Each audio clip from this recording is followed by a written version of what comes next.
అందరికీ నమస్కారం. విద్య నేర్పిన గురుదేవుల పాద పద్మములకు శిరస్సు వంచి నమస్కరిస్తూ ఈరోజు మనం మత్తయి సువార్త 7వ అధ్యాయము 13వ వచనం.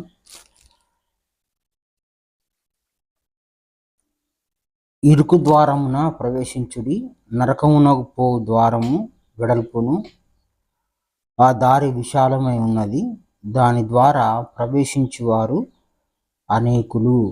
తర్వాత వచనం చూద్దాము. మత్తయి సువార్త 7వ అధ్యాయము 14వ వచనం. జీవమునకు పోవు ద్వారము ఇరుకును, ఆ దారి సంకుచితమై ఉన్నది, దాన్ని కనుగొనేవారు కొందరు. మోక్ష మార్గాన్ని కనుగొనేవారు కొందరు. నరకమునకు పోవు దారి విశాలమై ఉంది, దాంట్లో ప్రవేశించేవారు అనేకులు. ఈ కొందరు అనేకులు, ఈ ప్రవేశించుట కనుగొనుట అని రెండు భాగాలుగా మనకు తెలియబడతా ఉంది. ప్రవేశించేవాడు నరక సంబంధి అయితే, కనుగొనేవాడు మోక్ష సంబంధి. ఇప్పుడు పై వాక్యంలో మనకి దేవుడు ఏం చెప్తున్నాడంటే, నాశనమునకు పోవు ద్వారము చాలా వెడల్పుగా ఉంది, ఆ దారి విశాలంగా ఉంది. అది ఎక్కడుంది, ఎట్లుంది, ఏం చేస్తాం, దాని పరిస్థితి ఏంది మనకు తెలియదు. మనం పూర్తి అజ్ఞానులము, మనకు దగ్గర జ్ఞానం లేదు. ఈ జ్ఞానం లేదు కాబట్టి క్రీస్తు తీసుకొచ్చిన ఈ అక్షయ ఆహారం ఏదైతే ఉందో, ఈ పరలోక రాజ్య మర్మం ఏదైతే ఉందో, అది పూర్తిగా మన బతుకుని తెలియజేసేది. ఈ పరిశుద్ధ దైవ గ్రంథం ఏదైతే ఉందో, ఇది మన బ్రతుకుని తెలియజేసేది. నువ్వు ఇట్లా ఉన్నావు అని చెప్పే గ్రంథం ఇది. కనుక ఈ నరక ప్రవేశ మార్గం ఎక్కడ ఉంది అంటే, మనం ఇంతకుముందు కొన్ని వాక్యాల ఆధారంగా నరకము అనేది భూమి, మన శరీరమే, మనం అనుభవిస్తుంది నరకమే, మనం ఉన్నది నరకంలోనే అని కొన్ని వాక్యాల ద్వారా తెలుసుకున్నాము. చెవులు గలవాడు వినుగాక, ఒప్పుకునేవాడు ఒప్పుకొనుగాక. ఈ గ్రంథం ఆధారంగా మనకు దేవుడు అందించిన జ్ఞానం. అంతేకాకుండా చనిపోయిన తర్వాత మళ్ళీ పుడతాము అనేది కూడా దేవుని వాక్యం ద్వారా తెలుసుకున్నాము. ఈ చనిపోయిన తర్వాత పుట్టడం అంటే, ఇప్పుడు నరకం అనుభవించి పాపాన్ని కానీ పుణ్యాన్ని కానీ సంపాదించుకొని, నీతిని కానీ దుర్నీతిగా కానీ నడుచుకొని చనిపోయి మళ్ళీ సంపాదించుకున్న ఈ పాప పుణ్యాన్ని అనుభవించటానికి ఇంకొక శరీరము ధరించవలసి ఉంది, ప్రవేశించవలసి ఉన్నది, ఇంకొక శరీరంలోనికి ప్రవేశించాల్సిన అవసరం ఉన్నది. ఇట్లా అందరూ అదే విధంగా ప్రవేశిస్తున్నారు కాబట్టి నరకంలోనికి ప్రవేశించేవారు అనేకులు అని క్రీస్తు వాక్యం చెప్పాడు. మన గురించే చెప్పాడు. పంది అంతే చనిపోద్ది, కుక్క అంతే చనిపోద్ది, బల్లి అంతే చనిపోద్ది, సర్వజీవరాశులు చనిపోతూ ఉన్నాయి. వాటికి తెలియదు చనిపోయిన తర్వాత ఏం జరుగుతుంది అని. క్రీస్తు ఏం చెప్తున్నాడంటే, మళ్ళీ అవి ఏదో ఒక శరీరంలోనికి ప్రవేశిస్తుంది అని చెప్పాడు. ఇది విశాలంగా ఉంది. ఇది మనం సృష్టిని మనం పరిశీలన చేసి చూస్తే ఇది విశాలంగా ఉంది. ఓ పంది 8 పిల్లల్ని కంటది, కుక్క పిల్లల్ని కంటుంది, పక్షులు కంటున్నాయి. ఈ విధంగా విశాలంగా జరుగుతుంది ఈ పని, ఈ ప్రవేశం అనేది జరుగుతూ ఉంది. నరకం అనుభవించి శరీరాన్ని వదిలేసి ఇంకొక శరీరంలోకి ప్రవేశించడం అనే దాన్ని నరక ప్రవేశ ద్వారము అంటాం. ఇది మనకు తెలియదు కాబట్టి క్రీస్తు చెప్పాడు కాబట్టి ఇది సత్యం. ఎందుకంటే క్రీస్తు సత్యం కనుక. ఇది ఇట్లనే ఎందుకు అర్థం చేసుకోవాలి అని అనుకున్నాం అనుకోండి, మనకు తెలియదు కాబట్టి అర్థం చేసుకోవాలి. నీకు తెలిసిందైతే క్రీస్తు చెప్పాల్సిన పని లేదు, ఆయన పరలోక రాజ్యం నుంచి రావాల్సిన పని లేదు. నీకు తెలియదు కాబట్టి నరకంలో ప్రవేశించేవారు అనేకులు అని నీకు చెప్పాడు. అంటే నీకంటే మనకి ఈ గ్రంథం ఆధారంగా మనల్ని మనం చూసుకుంటున్నాం, మనల్ని మనం తెలుసుకుంటున్నాము అంతే, ఇంకోటి ఏం కాదు. ఈ గ్రంథము మన ముందు వెనకల్ని తెలియజేస్తూ ఉంది. వేమన యోగి వారు వాళ్ళ అన్న కూతురు చనిపోతే ఈ పసిబిడ్డ ఇంకా వయసు రానటువంటి ఈ చిన్నపిల్ల చనిపోయింది, ఎక్కడికి పోయింది? ఈ ఒక్క ప్రశ్న వేసుకొని దేవుని జ్ఞానాన్ని సంపూర్ణంగా తెలుసుకున్న వ్యక్తి యోగి వేమన గారు.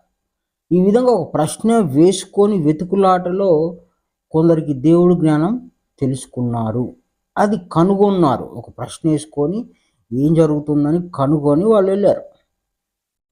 ఈరోజు మనకి క్రీస్తు వాక్యము నువ్వు చనిపోయిన తర్వాత ఏమవుతావు అని చెప్తుంది, నువ్వు ఎట్లా ప్రవేశిస్తావో తెలియజేస్తుంది. ఇది అందరూ పెద్దలు కనుగొన్నారు. భగవద్గీతలో ఉంది, బైబిల్లో ఉంది, ఖురాన్లో ఉంది. ఇది జ్ఞానులందరికీ తెలిసిన రహస్యమే. తెలిసినవాడు ఒప్పుకుంటాడు, తెలియనివాడు ఒప్పుకోడు, చదవని వాడు ఒప్పుకోడు. సరే, బయట నరక ప్రవేశ ద్వారములు అంటే ఏం చెప్తాం? సరే, బయట తీసుకున్నాం, ఇది రహస్యం కాదు, ఇది బయట తీసుకొని చెప్పుకోవాలి. ఈ మాటని ఎట్లా చెప్తావు? ఇరుకు ద్వారం ఏది బయట? విశాలమైన దారి ఏది? బార్ షాప్ ఉంది, అది ఇరుకు దారా? వేశ్య గృహాలు ఉన్నాయి, ఇరుకు దారా?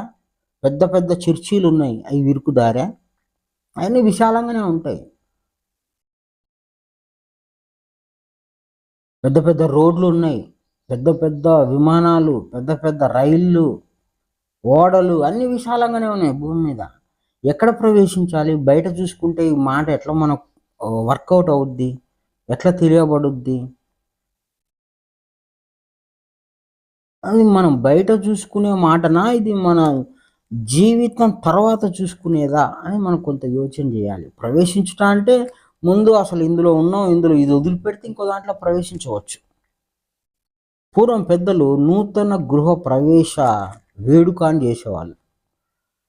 అంటే ఈ శరీరం అర్థం చెప్పటానికే నూతన గృహ ప్రవేశ వేడుక అని ఒక సందర్భాన్ని తీసుకొని, కొత్తగా ఇల్లు కట్టుకున్నవాడు కొంతమంది జ్ఞానుల్ని పిలిచి, అయ్యా మేము నూతన గృహంలోనికి అంటే పాతిళ్ళు వదిలిపెట్టి కొత్త ఇంట్లోకి వస్తున్నాము అని చెప్తే, వాళ్ళు ఈ వాక్యం ఆధారంగా చెప్పేవాళ్ళు. మీరు పాత వస్త్రం వదిలిపెట్టి కొత్త దాన్ని ఎట్లా వేసుకుంటారో, ఈ కొత్త గృహం అనేది మీ శరీరానికి పోలికగా ఉంది, నువ్వు చనిపోయిన తర్వాత ఇంకొక శరీరంలోకి వెళ్తావని ఆ సందర్భాన్ని ఉపయోగించుకొని జ్ఞానులు జ్ఞానం చెప్పేవాళ్ళు. ఈరోజు నూతన గృహప్రవేశ వేడుక అంటే మటన్లు, చికెన్లు తినటాలు, ఇల్లంతా డెకరేషన్ చేసుకోవటాలు, బంధువుల్ని పిలుచుకోవటాలు, ఏదో ఇప్పుడు జరిగేది ఇప్పుడు జరుగుతుంది. అంత అజ్ఞానం. పూర్వం ఉన్నది జ్ఞానము, ఇప్పుడు అంతా అజ్ఞానంగా నడుచుకుంటారు.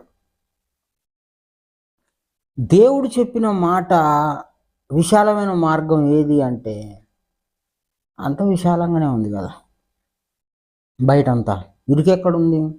జైళ్ళు, ఖైదీలను పెట్టే జైళ్ళు కూడా విశాలంగా కట్టిస్తారు. ఇరుకు మార్గమే లేదు భూమి మీద, నీకు తెలియబడట్లేదు. సరే, విశాలమైన మార్గాలంటే స్థలాలు చెప్పుకుంటావు అంతే నువ్వు. అంటే దేవుడు స్థలాలు చెప్పడానికి వచ్చాడా? పోనీ అట్లయినా అనుకుందాము. దేవుడు ఆ స్థలం ఇరుకుగా ఉంది, ఈ స్థలం ఇరుకుగా ఉందని చెప్తాడా? లేదండి, హృదయం గురించి చెప్పాడు దేవుడు అంటారు. సరే, బయట చూపు పోయి లోపలికి వచ్చావు, రైట్, వెరీ గుడ్.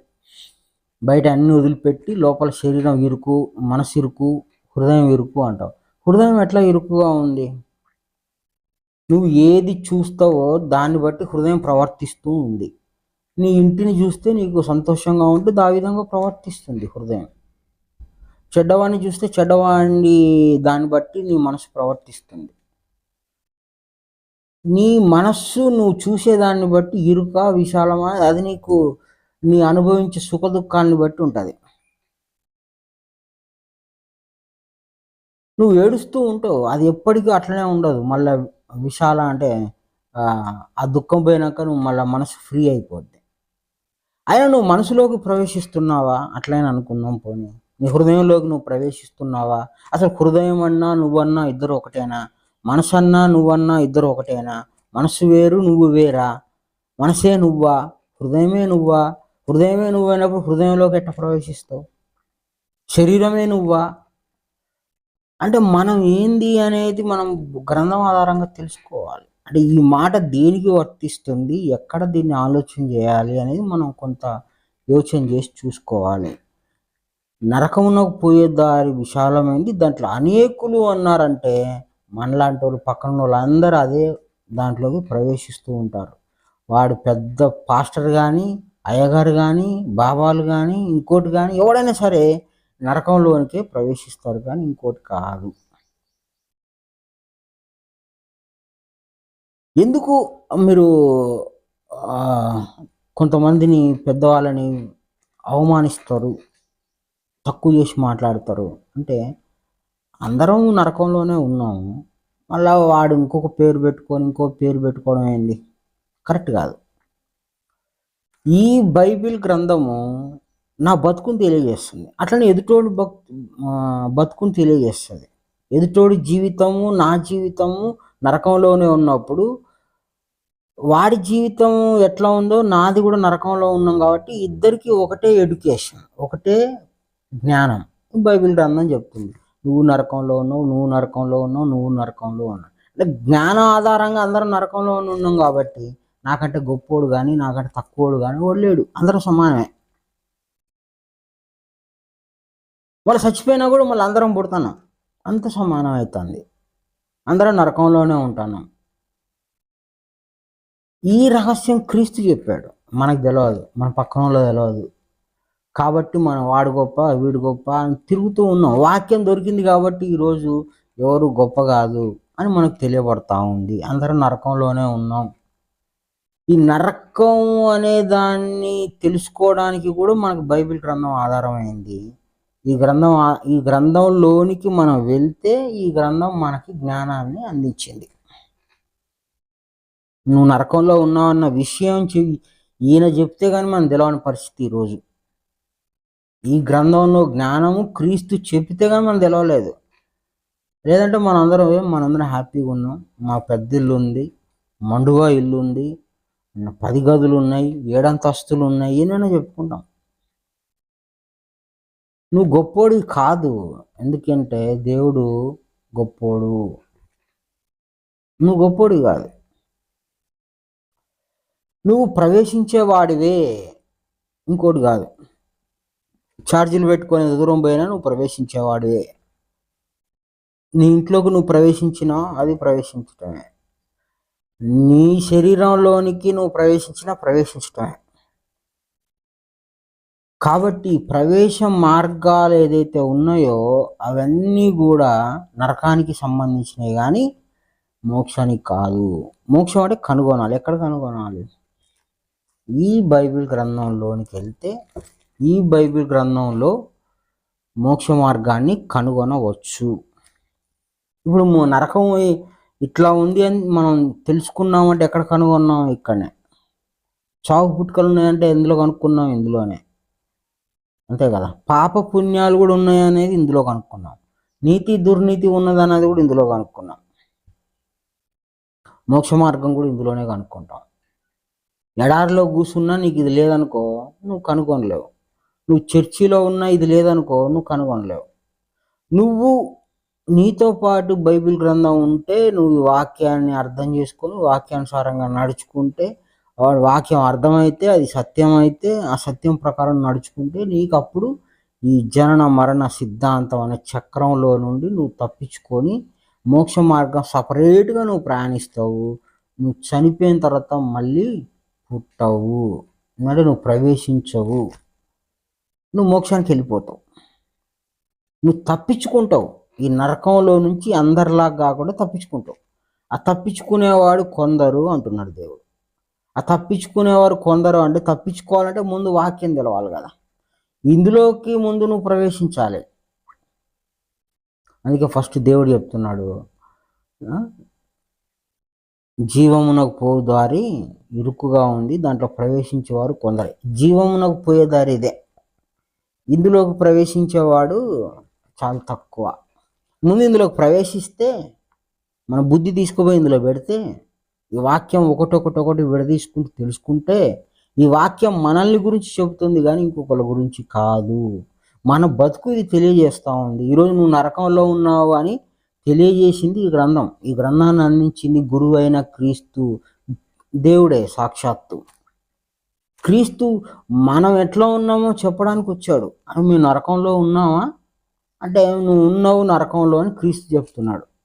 మళ్ళీ నువ్వు నరకంలోకే ప్రవేశిస్తావు అని చెప్తున్నాడు. ఇది క్రీస్తు మాట, గురువు మాట. గురువు లేకుండా నీకు నువ్వు తెలవవు, దేవుడు అంతకంటే తెలియడు. కాబట్టి మన బతుకుల్ని తెలియజేయడానికి వచ్చిన గొప్ప దైవ గ్రంథము బైబిలు. ఇందులోకి ప్రవేశిస్తే ఇది ఇరుకుదారే. అంటే ఇలాంటి మాటలని చెప్తాను అంటే ఇది ఒప్పుకోవాలన్నా ఇరికే కదా. కనీసం ఇది అసలు వినడానికి కూడా మనకి అబ్బో ఇది వినడానికి ఎట్లా ఉంది అని భయపడే పరిస్థితి ఈరోజు మనం. కానీ తప్పదు, సత్యం అంటే సత్యమే. సత్యాన్ని ఎంతమంది వ్యతిరేకించినా సత్యమే, ఇంకోటి కాదు. కనుక మోక్ష మార్గాన్ని ఇందులోనే కనుగొనాలి, నరక మార్గం కూడా ఇదే అని నువ్వు ఇందులోనే కనుగొనాలి. కనుక మనము నరకం ప్రవేశంలో అనే ఈ సిస్టంలో నుండి తప్పించుకోవాలంటే మోక్ష మార్గాన్ని తెలుసుకోవాలి బైబిల్ ఆధారంగా. నీ బతుకుని తెలియజేసేది బైబిలు. నీకులాగానే నీ చుట్టుపక్కల అందరికీ కూడా ఇదే బైబిల్ ఆధారం కాబట్టి ఈ బైబిల్లో ఉన్న గ్రంథం అందరికీ వర్తించాలి.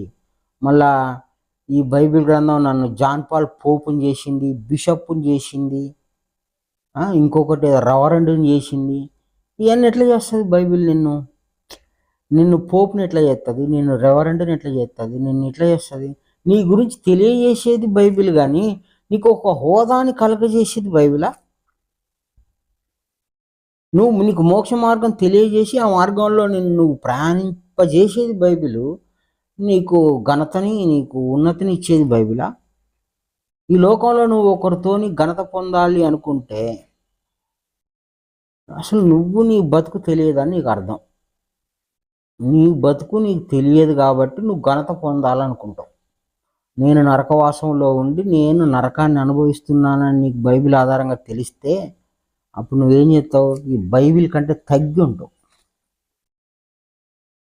బైబిల్ గ్రంథం కంటే తగ్గి ఉంటావు, దేవుని కంటే తగ్గి ఉంటావు. ఈ ఘనతలు, ఈ అభినందనలు ఇవన్నీ ఉండవు. అందుకోసమని జ్ఞానయుక్తంగా మనం యోచన చేస్తే, జ్ఞానం ప్రకారం చూస్తే విశాలమైన మార్గం అంటే చావు పుట్టుకలు, చావు పుట్టుకలు, చావు పుట్టుకలు, చావు పుట్టుకలు, ఇంతే. నరకంలోకి పోవాలంటే ఈ చావు పుట్టుకల ఏంటిదో తెలుసుకొని దీని నుంచి ఎట తప్పించుకోవాలి, అసలు చావుకి పుట్టుకకి ఈ రావడానికి కారణమైంది ఏంటిది, ఆ కారణమైన దాన్ని తెలుసుకొని దాని యొక్క వివరం అంతా తెలుసుకొని దాన్ని సంపాదించుకోకుండా మోక్ష మార్గాన్ని సంపాదించుకొని పోవాలి. లేదంటే మీరు చెప్పిందంతా తప్పు, మా పాస్టర్ గారు మాకు బాప్తిస్తం ఇచ్చేశారు, ఇంకా మోక్షానికి వెళ్ళిపోతామని ఆయన చెప్పాడు. ఎవరు? పాస్టర్ గారు చెప్పారు. నీళ్ళల్లో ముంచి మాకు బాప్తిస్తం ఇచ్చాడు, మేము 100% వెళ్ళిపోతాం. ఎక్కడికి? మోక్షానికి. కొంతమంది పాస్టర్లు ఏమో సమాధుల్లోనే ఉంటాము, దేవుడు వచ్చిన దాకా మేము అందులోనే ఉండి లేపబడతాము అన్నారు. ఓకే, మీరు పాస్టర్ మాట విన్నారు, బైబిల్ మాట ఎవరు వినాలి? మనుషులు కల్పించిన పద్ధతులు దైవోపదేశంలో నన్ను వ్యర్థంగా ఆరాధించుచున్నారు, వ్యర్థంగా చెప్పుచున్నారు, వారందులో ప్రవేశించరు మోక్షానికి, మిమ్మల్ని కూడా ప్రవేశింపనియరు అని క్రీస్తే అన్నాడు. మనం ముందు అవి మాట్లాడుకుందాం. ఉన్న వాక్యం సరిగ్గా అర్థం కావాలంటే ముందు ఈ వాక్యం సరైనదేనా కాదా మన స్పీచ్ విన్న తర్వాత మళ్ళీ గ్రంథం తీసుకొని మళ్ళీ అక్షరం ఎట్లుంది, ఏం చెప్పాడు అని అర్థం చేసుకొని ఈ చెప్పిన విషయం ఇదేనా, ఇంకేదన్నా ఉంటుందా, ఇది సత్యమా అసత్యమా, ఇది ఎందుకు అసత్యము, ఇది సత్యం ఎందుకు కాకూడదు అని యోచన చేసి మళ్ళీ ఇంకేదైనా ఆలోచన వస్తే రెండిట్లో ఏది కరెక్ట్ కాదని యోచన చేసి దీని మీద కొంత సమయాన్ని వెచ్చించి ఆలోచన చేసి ఒక నిర్ధారణకు వచ్చి అవును ఇది కరెక్టే అని ఒక నిర్ధారణలోకి వచ్చిన తర్వాత అప్పుడు మనం ఒక నిర్ణయం తీసుకుంటాం. నాకులాగానే నరకం అనుభవించేటోడు ఒక మాట చెప్పిండంటే నేను ఎట్లా నమ్మాలి? వాడు నేను ఇద్దరం ఖైదీలమే, ఇద్దరం శిక్ష అనుభవిస్తాను. నా తోటి శిక్షకుడు వాడు. నేను కూడా అంతే. ఇప్పుడు నేను ఈ గ్రంథంలో వాక్యం తీసి చెప్తాను అంటే నేను చెప్తే ఎందుకు నమ్మాలి అంటే, నాకు దేవుడు అందించిన ఈ మాట రహస్యము సత్యమని నమ్ముతూ ఉన్నాము. ఈ సత్యాన్ని నలుగురికి చెప్తే సేవ అవుద్దని చెప్తున్నాము. ఇది సత్యం కాకపోతే నాకున్న ప్రమాదం ఏంటిదో మళ్ళీ దీని తర్వాత వాక్యంలో మనం తెలుసుకుందాం.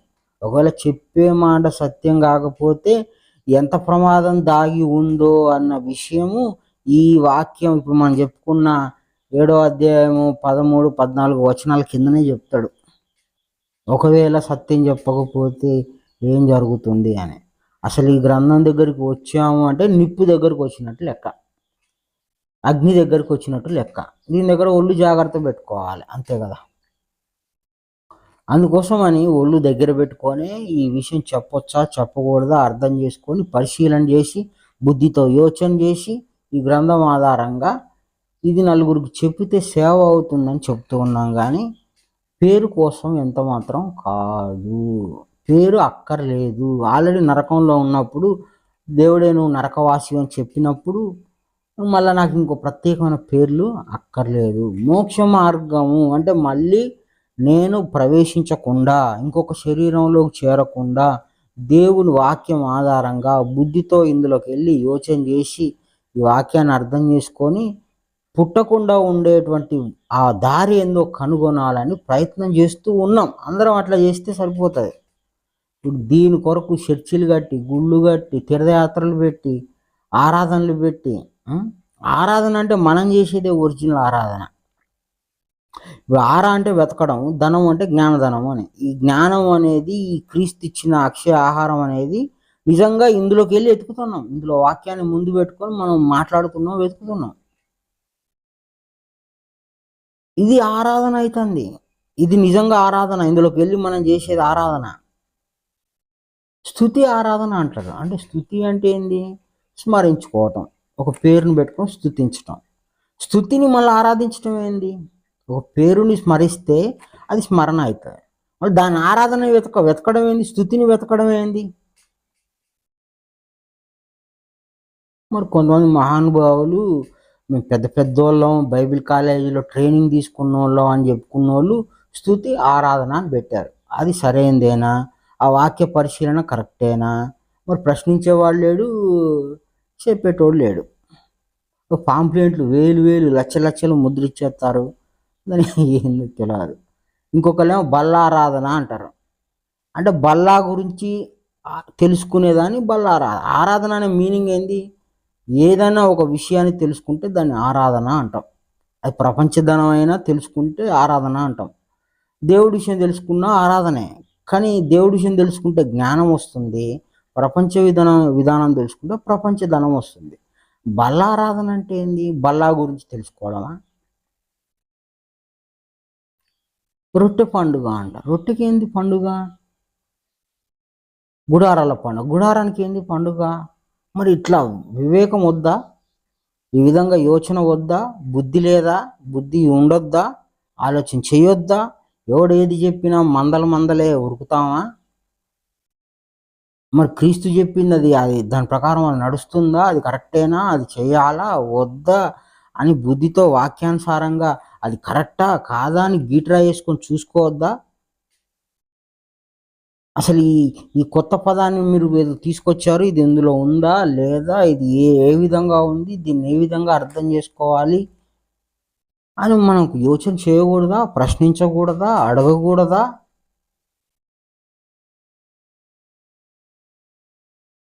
ఇప్పుడు ఏమన్నా ఇందులో నీకు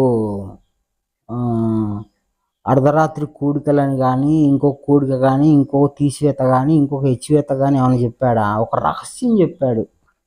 నువ్వు ఇట్లున్నావురా బాబు అని చెప్పాడు క్రీస్తు. మోక్షానికి పోయేదారి కనుక్కోమన్నాడు. అంతేగాని అది కనుక్కోవాలంటే ఉపవాస ప్రార్థనలు చేయాలా? ఇందులోకి వెళ్ళి ఒక అక్షర జ్ఞానాన్ని కనుగొనాలంటే ఉపవాస ప్రార్థనలు చేయాలా? ఆన్లైన్ ప్రార్థనలు చేయాలా?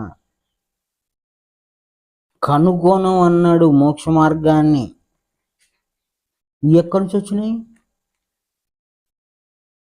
నువ్వు కనుగొన్న తర్వాత, దేవుని మార్గం తెలుసుకున్న తర్వాత దేవుని దారిలో నువ్వు వెళ్ళిపోతూ ఉంటావు. అది నీకు తెలిసిన రహస్యం ప్రకారం నువ్వు వెళ్ళిపోతూ ఉంటావు. ఇంకోటి ఏం కాదు. ఇందులోకి వెళ్ళి నువ్వు కనుక్కొని ప్రయాణిస్తావు. నీ నీ జీవితాన్ని వాక్యానుసారంగా నడుపుకుంటావు. కనుగొనకుండా నువ్వు దేవుణ్ణి ఎట్లా స్తుతిస్తావు, దేవుణ్ణి ఎట్లా ఆరాధిస్తావు, ఎక్కడున్నాడని ఆరాధిస్తావు? ఓ మైకుల మీద మైకులు పెట్టి, విశాలమైన గుళ్ళు కట్టి ఇట్లా చేయడం వలన ఏంటిది ఉపయోగం? ఇప్పుడు మనము ఇందులోకి వెళ్ళి మాట్లాడాము. ఇదో విషయాన్ని మీరు పరిశీలన చేయండి అని చెప్తాము. నిర్ధారణ చేసుకోవాలా వద్దా అనేది మీ బుద్ధికి దేవుడు ఒప్పుకుంటే జరుగుతుంది అంతే. నిర్ధారణ అనేది మీ బుద్ధికి దేవుడు ఒప్పిస్తే జరుగుతుంది. అది మీరు సత్యమైన బోధ అయినా అసత్యమైన బోధ అయినా మీకున్నటువంటి శ్రద్ధను బట్టి లభిస్తుంది, కానీ ఇంకోటి కాదు. సత్యమైన బోధ మీకు రావాలి అన్న మీకు శ్రద్ధ కావాలి. నిజమైన బోధకుడు మీకు రావాలి అన్న మీకు శ్రద్ధ కావాలి. శ్రద్ధ లేకపోతే ఎవడొచ్చినా మీకు అది సత్యమే అనుకుంటారు, ఎవడేది చెప్పినా సత్యమే అనుకుంటారు. ఇప్పుడు బుద్ధినితో దీంట్లో మోక్షాన్ని కనుగొనమన్నాడా? మోకాళ్ళ ప్రార్థనలు లేదా ఇంకోటి అని చెప్పాడా? ఇప్పుడు ఏం లేదు. కనుగొనేటి వారు కొందరే అన్నాడు. ఆ కనుగొన్న వాడు ఏం చేస్తాడు? కనుగొన్న తర్వాత ఏం చేస్తాడు? దేవునితో ఎట్లా కూడుకొని ఉంటాడు, ఎట్లా ఉంటాడు అనేది తెలుసుకుంటూ పోతూ ఉంటే మనకు కొన్ని విషయాలు అందుతూ ఉంటాయి. ఈ బైబిల్ గ్రంథంలోనే, ఈ బైబిల్ గ్రంథము అక్షర రూపంలో ఉన్నది. ఇది మనం బుద్ధితో చదువుకొని దీన్ని అర్థం చేసుకోవాలి. ఇది మన బతుకు, మన గురించి చెప్తేనే ఇది మనకు అవసరం. మన గురించి చెప్పని మనకు అవసరం లేదు. దేవుని గురించి చెప్పిండ్రు అనుకో, మన గురించి చెప్పలేదు కదా, మనకేం పని? దేవుడు గొప్పోడు అన్నాం, అయిపోయింది. 100 సార్లు అంటావు, 1000 సార్లు అంటావు, అయిపోయింది. కానీ నీ గురించే చెప్తున్నాడు. ఏమని? నువ్వు నరకంలో ఉన్నావు, మళ్ళీ చచ్చిపోయి మళ్ళీ నరకంలో పుడతావు, కానీ మోక్షం పోయే మార్గం ఉంది, దాన్ని కనుగొనేవారు కొందరుగా ఉన్నారు. ఆ కొందరిలో నువ్వు ఉండాలంటే నువ్వు దీంట్లో వెతుకు అని చెప్తున్నాడు. మన బతుకుని మనకు చెప్తున్నాడు దేవుడు. మనం ఇంతకుముందు చెప్పుకున్న మాటలన్నీ కూడా మన గురించి చెప్తూ ఉంటాడు. మనం ఇట్లున్నాం, మనం ఇట్లుండాలి, ఇట్లుంటే మంచిది అని దేవుడు చెప్తూ ఉంటాడు. మనం ఇట్లా ఉంటే మంచిదని చెప్తూ ఉన్న మాటలే సత్యం, ఇంకోటి కాదు. దేవుడు గొప్పడు, 100% గొప్పవాడు కాదని ఎవరు అంటారు? ఈ సమస్త సృష్టిని, సమస్త గోళాలను, సమస్తమైన విధి అన్నిటినీ కూడా ఆయన యొక్క సృష్టియే కాబట్టి అంతకంటే గొప్పగా ఏం చెప్తాం? అంతకంటే గొప్పగా ఇంకా ఏం చెప్పలేము. ఈ సమస్త సృష్టికి ఆధారమైన శూన్యంలో భూమి వేలాడుతూ ఉంది అని అంటే అది ఆయన గొప్పతనమే, ఇంకోటి ఏం కాదు. కానీ నీకేం తెలుసు? ఆయన గొప్పవడం తెలుసు. నీ బతుకు నీకు తెలుసా? నీ జీవితం నీకు తెలుసా? నువ్వు ఎట్లా, ఎందుకు ఇదే జన్మకు వచ్చావు, ఈ స్థితిలో నువ్వు ఎందుకున్నావు, ఈ పాపం ఎందుకు అనుభవిస్తున్నావు, ఇక్కడే ఎందుకున్నావు, నీకు మోక్షం వెళ్ళే దారి తెలుసా అని నీకు తెలియజేయడానికి వచ్చిన గ్రంథమే ఈ సువార్త, ఈ నిబంధన జ్ఞానము.